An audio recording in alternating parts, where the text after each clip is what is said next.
nous allons aborder la politique migratoire de l'Union européenne. La semaine dernière, les chefs d'État et de gouvernement de l'UE se sont réunis en urgence après de nouveaux drames en Méditerranée. Plus d'1 millier de personnes sont mortes en l'espace de 10 jours en tentant de rejoindre l'Europe.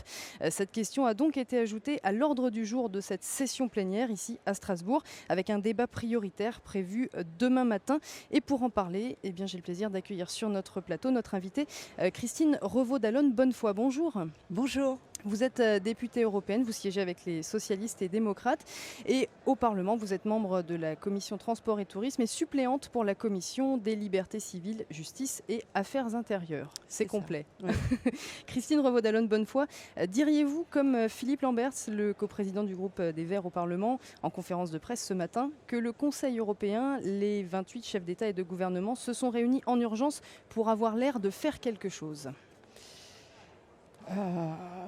Oui, pour avoir l'air, mais quand même, on a eu un premier résultat, c'est la multiplication par 3 du budget Triton, qui est censé normalement uniquement s'occuper de la surveillance des frontières maritimes et qui, de fait, maintenant, enfin, va officiellement s'occuper de recueillir tous les passagers à bord, mais en même temps... Triton qui passe donc de 3 à 9 millions d'euros par mois. On ne sait pas trop jusqu'à quand.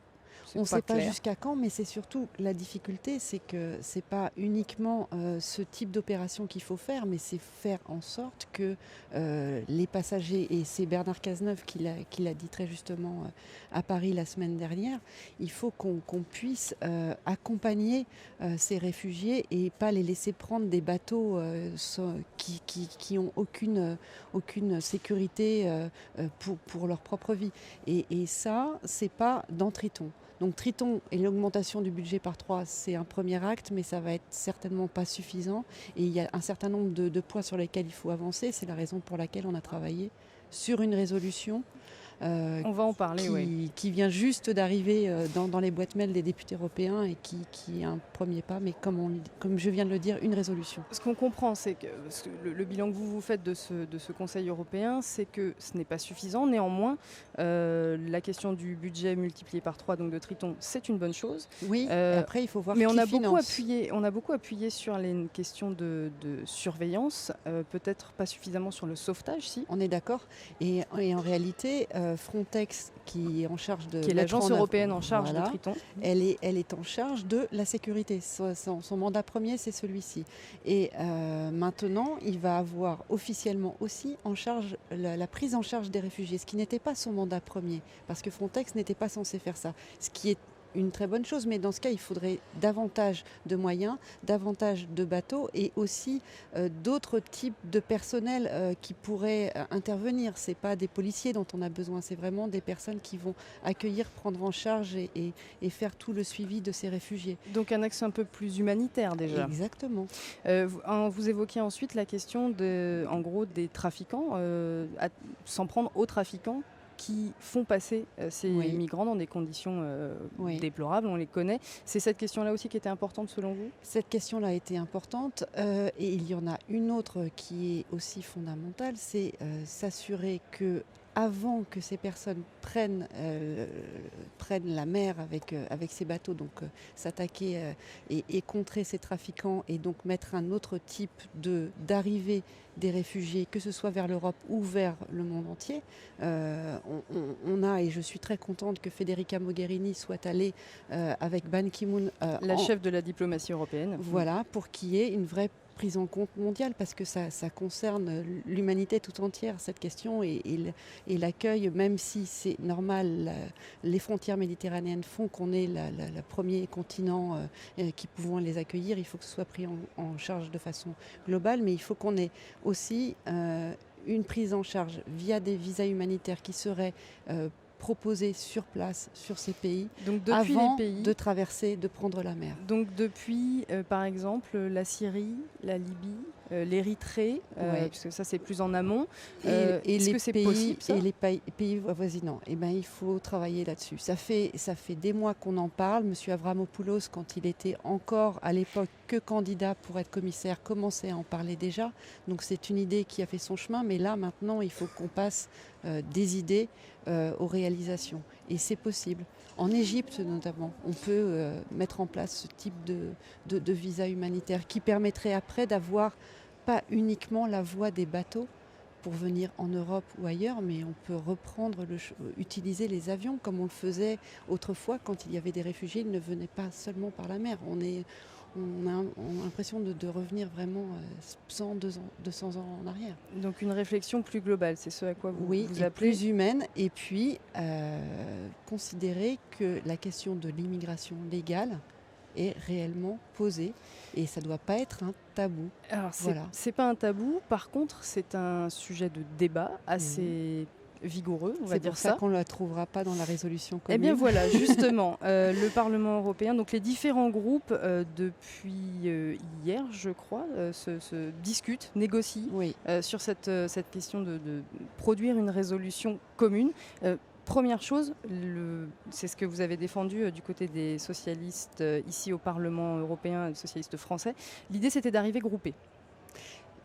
C'est toujours mieux d'arriver groupé pour montrer qu'on a une position forte. Le Conseil, face au Conseil européen, Donald Tusk qui sera là demain matin. Voilà, et face à la Commission. C'est toujours important de montrer qu'on n'est pas divisé parce que sinon on se serait retrouvé sans rien. Et là, c'est pire que tout. Donc ça, c'était un point important. La question de l'immigration légale, il va falloir encore discuter beaucoup parce que nos collègues du PPE parce que le PPE n'est pas d'accord. Effectivement, tous. c'est ce que disait ce matin Manfred Weber, donc le président du groupe PPE ici au Parlement européen. Il était en conférence de presse. Il a bien insisté sur le fait que côté PPE, il n'est pas question de développer des voies légales d'immigration, y compris en provenance de pays où la situation est chaotique, parce que concrètement, on craint que ça fasse un peu appel d'air. C'est un peu ce qui a été sous-entendu. Oui, mais ça, on l'entend de façon récurrente et surtout quand on est dans des situations économiques un petit peu difficiles. Et ça, on ne peut pas l'entendre, on ne peut pas l'accepter aujourd'hui. On ne peut pas, d'un côté, s'émouvoir de voir toutes ces personnes mourir en mer et puis après dire « Ah non, mais économiquement, on n'a pas les moyens d'accueillir tout le monde. C'est pas possible. Il faut être un petit peu raisonnable. » Donc il a fallu faire des compromis sur la résolution sur laquelle vous tentez de vous mettre d'accord, puisque donc ce point-là ne sera pas dans le texte. Ce point-là, pour l'instant, n'est pas dans le texte et on a jusqu'à 19h, je crois, pour faire des amendements. Donc c'est très occupé, effectivement, c'est très rapide. Qu'est-ce qui sera dans cette résolution ? Alors, parce qu'on dit ce qu'il n'y est pas, mais il y a aussi des choses qui y sont. Alors, il y a un point qui est très important et sur lequel il faut vraiment qu'on saisisse et qu'on rappelle la Commission, c'est qu'il y a déjà une directive de 2001 sur l'accueil et la protection temporaire. Donc cette directive, elle existe, elle n'a jamais été appliquée. Elle avait été votée et adoptée, y compris par le Conseil en 2001, suite à la guerre qui s'était produite au Kosovo. Et donc, il suffirait simplement de l'appliquer pour prendre en charge de façon temporaire ces réfugiés. Donc ça, c'est déjà le premier point et il est rappelé dans la résolution. Et c'est bien de montrer que l'ensemble, enfin la majorité, je ne suis pas sûre que tous les députés européens demain voteront cette résolution, mais soient favorables à ce que ce soit mis en place. Il est aussi mis en avant le fait qu'il faut avancer très vite sur les visas humanitaires dont on parlait tout à l'heure et qui pourraient faire en sorte que la prise en charge des demandeurs d'asile se fait avant même qui traversent la mer et pour que cette traversée de la Méditerranée ne se fasse pas sur des bateaux sans aucune sécurité, mais des bateaux européens. Donc ça, c'est aussi important qui est sur la directive. Et puis, sur la résolution, il y a également aussi le fait que l'on cible spécifiquement tous les trafiquants et tous les terroristes qui font cette organisation mortelle et criminelle de ces réfugiés vers l'Europe. Les questions de politique extérieure, elles sont abordées aussi au-delà de la notion des trafiquants. Les questions de politique extérieure sont abordées, mais pas de façon très précise, puisque de toute façon, tant que malheureusement le principe de subsidiarité fera que l'Europe pourra faire des annonces, des résolutions, mais n'aura pas réellement la charge, ce ne sera pas effectif. Et ça, on achoppe toujours sur ce point-là. Qu'en est-il de la question de l'accueil des réfugiés ? Oui. Est-ce que c'est évoqué clairement dans cette résolution ? Est-ce qu'on dit, voilà, nous, au niveau du Parlement européen, on estime que l'Europe peut accueillir tant de réfugiés? Parce que ce sont des choses qu'on a entendues aussi. Alors, on donne pas un chiffre, mais il y a un terme qui est utilisé et qui, en France, peut être un peu malheureux, c'est le terme de quota. Et le terme de quota, s'il est mentionné, je crois comprendre, parce que c'est quelque chose qui m'a heurté. Il me semble qu'on ne peut pas prédéfinir un nombre particulier de réfugiés qu'on pourrait accueillir, puisque ça ne dépend pas de nous, mais ça dépend de la situation de ces personnes. Donc c'est juste pas possible. C'était simplement pour mettre l'accent sur le fait qu'aujourd'hui, tous les États membres n'agissent pas de manière égale sur l'accueil des réfugiés. C'est d'abord et avant tout les pays qui sont premièrement concernés, l'Italie, Malte, la Grèce, c'était le cas de l'Espagne. Donc il faut qu'il y ait une prise en charge plus juste entre les différents États membres, y compris ceux qui n'ont pas de frontières maritimes avec la Méditerranée. Il n'y a pas de raison. Oui. Et la seconde chose qui est malheureusement pas dans la résolution, et c'est dommage, c'est de rappeler que sur les 28 États membres, il y en a énormément qui ne participent toujours pas à l'effort financier pour toutes ces opérations de sauvetage et d'accueil des réfugiés et de prise en charge et d'accueil de demandeurs d'asile. Et ça, il y a un point qui est... La Pologne est notamment pointée du doigt parce qu'en plus c'est le siège de Frontex. Absolument. Et donc il y a un point dans la résolution qui est très important, c'est d'enfin avancer sur ce qu'on appelle le Dublin 3. Alors justement, D'accord. Dublin 3. Non, mais c'est parfait. Je peux vous laisser poursuivre. Simplement, là, on en est à Dublin 2, qui régit un peu les règles justement d'accueil des réfugiés. À partir du moment où ils font une demande dans un pays, si jamais ils font une autre demande, on renvoie vers ce premier pays. Est-ce qu'on va vers Dublin 3 ? C'est ce qu'on demande dans la résolution. Et ça y figure ? Ça y figure. Et ça, c'est déjà un premier point, mais ça reste encore quelque chose de flou. Mais c'est encore une fois, c'est une résolution. Sauf qu'après, dès lors qu'on avance sur ces questions-là, dans un premier texte, on peut dire, mais on s'est prononcé pour aller dans ce sens-là, donc ça nous permet d'être un pas qui avancera vers autre chose. Mais sur la réforme globale du droit d'asile européen et sur cette question-là, il faudra y revenir dessus. Donc ça s'est clarifié un peu du côté des SED. Cette question Dublin 3 figure bien. Pour l'instant. Sur le texte actuel, mais ce qui peut être encore modifié, c'est ce qu'on comprend. Oui, d'accord. Voilà. Ça va être un sujet sensible. On le comprend aisément. Toute dernière question. J'imagine que vous serez ensuite vigilant aux annonces qui sont prévues le 14 mai par la Commission européenne sur un agenda global sur la question des migrations. Vous voulez peser sur cet agenda ? C'est le but de cette résolution ? Oui, bien sûr. C'est encore une fois un premier point.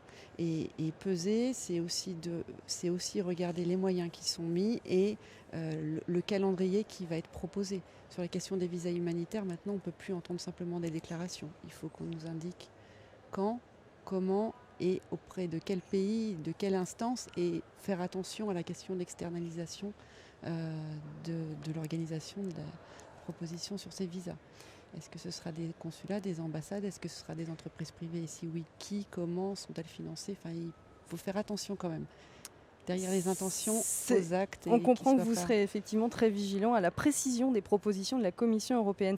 Merci beaucoup Christine Revaud-Dallon-Bonnefoy. Je rappelle que vous êtes eurodéputée française, mais au sein du SED, Socialistes et Démocrates, ici au Parlement européen. Et je vous coupe puisqu'en effet c'est la fin de cette émission spéciale Borderline en direct du Parlement européen de Strasbourg. Un grand merci aux équipes techniques ici à Strasbourg et puis à Nantes pour la possibilité de ce direct. J'aurai le plaisir de vous retrouver demain pour un nouveau rendez-vous, 17h, 17h30, toujours sur cette session plénière ici à Strasbourg. Excellente soirée à l'écoute de Radio Nantes.